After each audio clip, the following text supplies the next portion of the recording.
கிறிஸ்துவுக்குள் பிரியமான தெய்வ பிள்ளைகளே, இந்த நாளுக்கான வேத வார்த்தை ஏசாயா 53:10.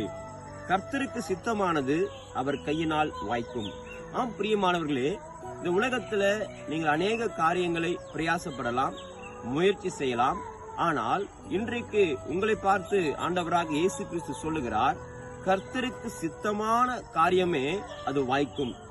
ஒருவேளை நீங்கள் இனி இப்படியாய் வேண்டுதல் செய்ய வேண்டும், உங்கள் சித்தம் அல்ல, உங்கள் விருப்பம் அல்ல, எது என் வாழ்க்கையில் நடந்தாலும் அது ஆண்டவருக்கு சித்தமானதே நடக்கட்டும் என்று சொல்லி நீங்கள் ஜெபிக்கும் பொழுது, கர்த்தருக்கு சித்தமான எல்லா காரியமும் அதனதின் நேரத்துல, அதனதின் காலத்துல என் ஆண்டவராக இயேசு கிறிஸ்து அதை வாய்க்க செய்வார். ஆகையால் உங்கள் வாழ்க்கையில கர்த்தருக்கு சித்தமான எல்லா காரியமும் என் ஆண்டவராக இயேசு கிறிஸ்து வாய்க்க செய்ய அவர் வல்லவராக இருக்கிறார். கர்த்தர் உங்கள் காரியங்களை வாய்க்க செய்வாராக. ஆமென். God bless you.